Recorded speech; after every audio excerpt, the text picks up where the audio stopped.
Salam alaikum, salut à toi et bienvenue dans cette nouvelle vidéo. Une vidéo assez particulière dans laquelle je vais te former à la sous-location professionnelle. Je vais te donner toutes les étapes clés pour te lancer toi aussi dans cette activité et pouvoir générer tes premiers revenus en tant qu'entrepreneur, en tant qu'agence de sous-location professionnelle. Mais avant d'attaquer la vidéo, je t'invite à t'abonner. Donne-moi un peu de force, s'il te plaît. Donne-moi un peu de force.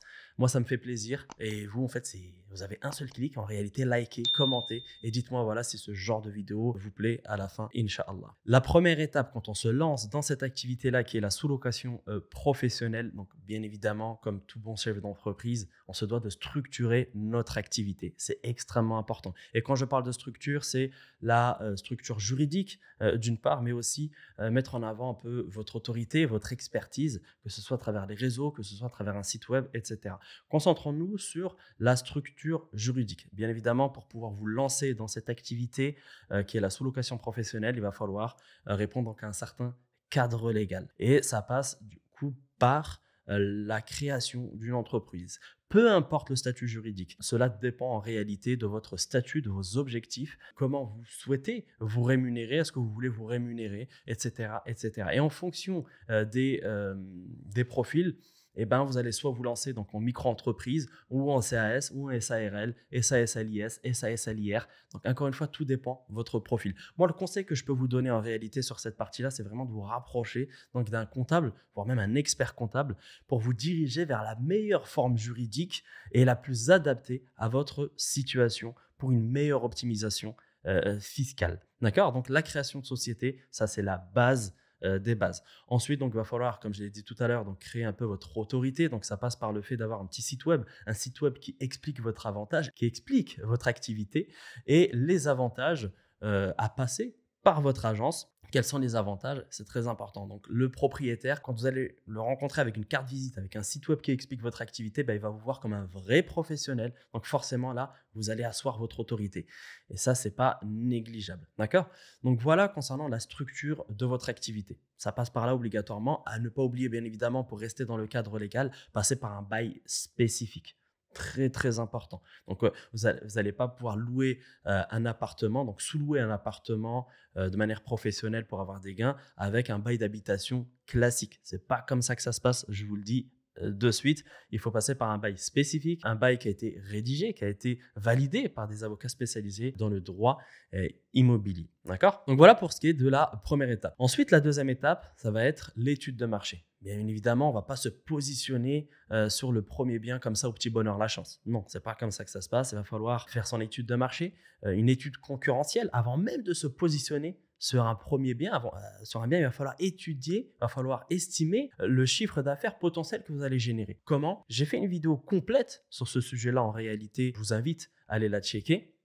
Comment faire une étude de marché pour de la location courte durée. Donc, en clair, il va falloir faire une étude concurrentielle. Et pour cela, dans un premier temps, on va choisir la zone géographique qui nous intéresse. Et sur cette zone géographique, on va récupérer 2-3 logements, des logements qui correspondent à ce que nous, on va mettre en ligne. Bien évidemment, on ne récupère pas donc, un logement en étude alors que voilà, il ne vaut pas du tout le coup. On voit bien que la photo n'accroche pas du tout. On a une déco qui n'est pas terrible. Donc non, nous, l'idée, c'est vraiment de se positionner sur des biens à fort potentiel, des biens avec un certain standing. Vous savez, dans la même zone géographique, on peut trouver des hôtels à 29 € la nuit, comme on peut trouver des hôtels donc à 200-300 € la nuit. Pourtant, c'est dans la même zone géographique. C'est juste que le service est différent, la déco est différente, l'expérience est différente. C'est ce que nous, on propose en tant que sous-loueur professionnel. Donc, je vous invite à comparer le comparable. Donc, on récupère 2-3 logements dans chaque zone géographique, des zones géographiques qui nous intéressent, et on fait des comparaisons sur leur taux d'occupation ainsi que sur le prix moyen appliqué. On va suivre les logements sur plusieurs jours, voire même plusieurs semaines, et à partir de là, on va avoir un ordre d'idée sur le chiffre d'affaires qu'on peut générer dans cette zone géographique. Pour aller un peu plus loin sur cette étude de marché, eh ben, on va prendre en compte quelques critères. Quand on a validé une zone géographique, bien évidemment, on ne va pas se positionner dans des quartiers ou dans des logements qui ne donnent pas forcément envie pour diverses raisons. Une fois qu'on a fait notre étude de marché, à partir de là, il va falloir prendre en compte quelques critères. Et parmi les critères qu'il faut prendre en compte, c'est positionner son logement dans un centre-ville, bien évidemment. Quand je dis centre-ville, ça ne veut pas dire hyper-centre. Dès lors qu'on a les commerces de proximité, c'est très très bien. Mais aussi, voilà, quand on est bien desservi, on a les transports à moins de 10 minutes à pied aussi, c'est Cool. D'accord? Donc vraiment, ces critères-là, il faut les prendre en compte. Et pour aller un peu plus loin, et ça, c'est pas une obligation, c'est un bonus, c'est bah voilà, s'il y a un parc d'attractions, s'il y a des événements, etc., bah, c'est cool, mais encore une fois, c'est pas une obligation. Autre critère à prendre en compte, c'est le bassin d'emploi. Je donne un exemple que je connais très bien parce que j'y ai bossé, c'est le Technocentre à Guyancourt. Et le Technocentre à Guyancourt, c'est un centre d'affaires Renault où il y a plus de 12 000 salariés, beaucoup de techniciens, beaucoup de cadres en déplacement. Ce qui se passe, c'est qu'il y a 2 gros hôtels en face du Technocentre et un tas de logements d'hôtes tout autour et ils affichent complet toute l'année. Vraiment, donc 80-90% des réservations, ce sont des professionnels. Voilà, je vous ai donné cet exemple parce que je connais bien, parce que j'y ai bossé, mais voilà, vous avez forcément ça dans votre zone géographique, des bassins d'emploi, des zones industrielles, j'ai aucun doute là-dessus. Donc voilà concernant la deuxième étape, l'étude de marché. Donc une fois qu'on a fait notre étude de marché, il va falloir démarcher les propriétaires, bien évidemment. Sur cette zone géographique, on va utiliser les plateformes telles que Booking, les marketplaces, la marketplace de Facebook, PAP, seloger.com. Donc, on va mettre en place les filtres en adéquation avec notre étude de marché et à partir de là, on contacte les propriétaires. Quand il y a le numéro de téléphone, on prend le téléphone. Quand il n'y a pas le numéro de téléphone, il va falloir envoyer un mail ou un message pour les contacter. Cette partie-là, elle est cruciale. Elle est cruciale. Mais vous savez, il va falloir faire preuve de persévérance. Il va vraiment falloir faire preuve d'une certaine détermination et de patience parce que ce n'est pas tous les propriétaires qui vont accepter. Je préfère vous le dire de suite. Maintenant, c'est pas très grave. Moi, j'aime bien imager un peu le démarchage commercial comme un bocal à billes. Dans le bocal à billes, vous mettez 95 billes noires et vous mettez uniquement 5 billes blanches. Donc, à chaque fois que vous démarchez un propriétaire, eh ben, vous piochez une bille. Forcément, ça va être des billes noires. Au début, ça va être des billes noires, des billes noires, des billes noires, jusqu'à un moment donné, donc, piocher une bille blanche. C'est forcément comme ça que ça va se passer. Vous savez, quand on reçoit des coups de fil de la part d'opérateurs ou de je ne sais quelle entreprise qui essaie de nous vendre un produit ou un service, derrière, on a donc une personne au téléphone qui suit un script, on le sent bien à travers donc sa façon de parler. Il est là, il existe. Et il nous rappelle et il nous harcèle. C'est que forcément, il est rentable pour le patron. C'est que forcément, à un moment donné, eh ben, il va finir par vendre, il va finir par trouver une personne qui va être OK avec ce qu'il propose. Eh ben, c'est exactement la même chose avec nous, tout en sachant que le propriétaire, il demande à être contacté. Elle est là la différence. Donc, le taux de conversion, le taux d'acceptation, il va être beaucoup plus élevé. Mais j'ai envie de dire, même s'il est ne serait-ce que de 3 ou 4%, c'est déjà très, très bien. Dites-vous que si vous contactez 100 propriétaires sur un seul mois, eh ben, potentiellement, c'est 2 ou 3 propriétaires qui acceptent votre offre, ce qui est énorme. Donc, la plupart des personnes vont abandonner peut-être au bout de 10, 15, 20 appels parce que ça n'a rien donné. C'est dommage. C'est dommage. Pour la petite histoire, je vous raconte une petite histoire me concernant. Il faut savoir que moi, à l'époque, quand je m'étais lancé, il y a maintenant 6 ans, j'ai démarché des propriétaires pendant à peu près 3 mois. Vraiment, je n'avais pas toutes les stratégies, les techniques que j'ai aujourd'hui. Mais voilà, j'ai quand même contacté les propriétaires en mode bourrin. J'étais persuadé que j'allais y arriver parce que j'avais un bon service à leur proposer. J'étais convaincu, ça c'est extrêmement important d'être convaincu du service. Hein. C'est la seule manière d'être convaincant parce que ça se ressent au téléphone en réalité. Mais voilà, ça a duré 3 mois et à un moment donné, j'ai failli abandonner parce que je me suis dit, bah voilà, aucun propriétaire n'accepte. Voilà, j'ai remis en question un peu mon truc. Je me souviens, j'étais au boulot, dans mon bureau, je reçois une notification Le Bon Coin et là, je vois un bien voilà, intéressant, mais je me suis dit, voilà, de toute façon, ça va être comme les autres logements, c'est mort, je ne vais pas y arriver, ça ne va pas le faire. Et au bout de 5 minutes, je me dis, non, c'est pas le bon état d'esprit à avoir en tant que chef d'entreprise, là, c'est pas bon, c'est pas ça qu'il va falloir faire. Je me dis, non, vas-y, prends le téléphone et appelle. Et subhanallah, c'est mon premier bien que j'ai signé. La morale de l'histoire, c'est que j'aurais pas abandonné en réalité, je serais pas là devant vous à vous parler de cette activité, à accompagner des milliers de personnes en France à s'être lancées dans cette activité au travers de notre organisme de formation. Donc vraiment, il faut faire preuve de persévérance, il va falloir faire preuve de patience aussi, c'est très très important parce que des refus, vous allez en avoir, il faut le prendre en compte, d'accord? Mais il va falloir être aussi discipliné, tous les jours contacter des propriétaires. Vous êtes prêt, si vous êtes salarié, à travailler pour votre patron de 9h à 17h, pourquoi ne pas travailler pour vous ne serait-ce que 30 minutes par jour, de 18h à 18h30? Pourquoi? Alors qu'en réalité, c'est possible, c'est jouable, vous pouvez le faire. Je ne vois pas pourquoi. Donc, faites-le pour vous et donnez-vous vraiment les moyens et dites-vous que c'est possible, que vous allez y arriver. Et encore une fois, vraiment, soyez convaincus parce que ce qu'on propose aux propriétaires, en réalité, c'est vraiment une aubaine. C'est vraiment ouf ce qu'on propose aux propriétaires. Donc, vraiment, c'est très, très, très, très important de prendre ça en compte. Une fois qu'on a convaincu un propriétaire, donc on va passer à la quatrième étape, c'est-à-dire préparer l'appartement. Donc là, le propriétaire, il est OK, il nous a laissé son appartement, on a signé le fameux bail avec ce propriétaire, donc il va falloir l'exploiter. En règle générale, on récupère des biens meublés, c'est mieux pour une question de budget, parce que si on récupère du non meublé, ça risque de nous coûter assez cher. L'idée, c'est vraiment de récupérer un bien meublé et à partir de là, on va l'habiller. D'accord, on va l'habiller, on va le travailler, on va le décorer. C'est extrêmement important. On ne se rend vraiment pas compte, mais c'est très, très, très, très important.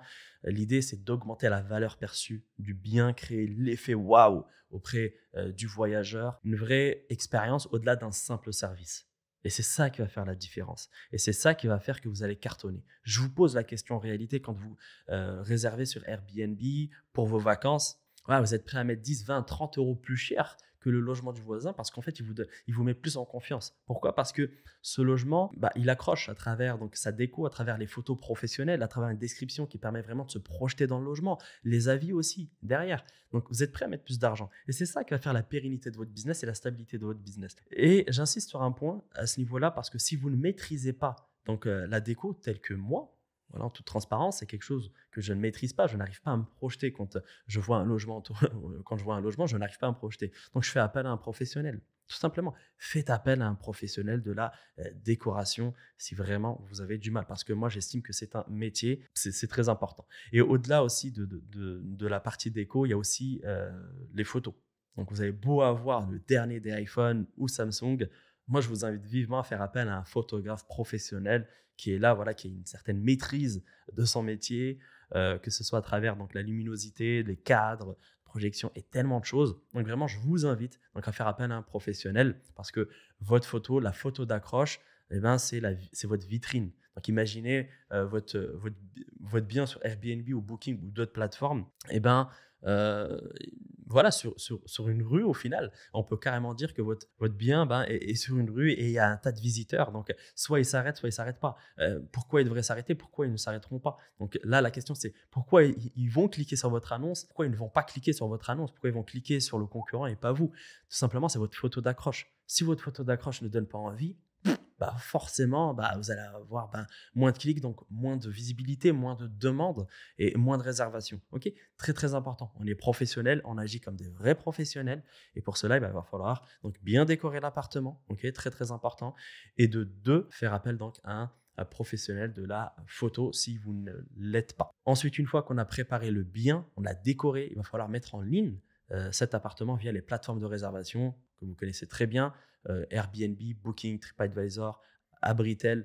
Donc l'idée, c'est de mettre son logement dans toutes ces plateformes-là. Plus vous allez mettre votre logement dans des plateformes, plus vous allez avoir de visibilité et plus vous allez avoir de réservations. Ne vous limitez pas uniquement à une plateforme.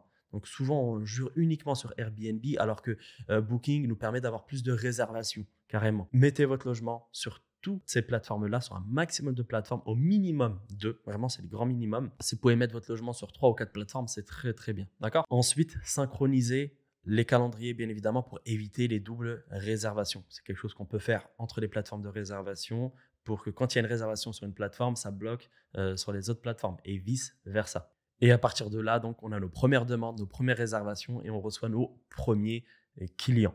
Donc là, c'est stressant, on a l'impression que le ciel nous tombe sur la tête parce que voilà, c'est galère, on ne sait pas comment faire, comment il faut réagir. Ça, c'est l'effet premier bien, c'est l'effet voilà, du premier voyageur, on veut tout bien faire, etc. C'est normal, c'est logique.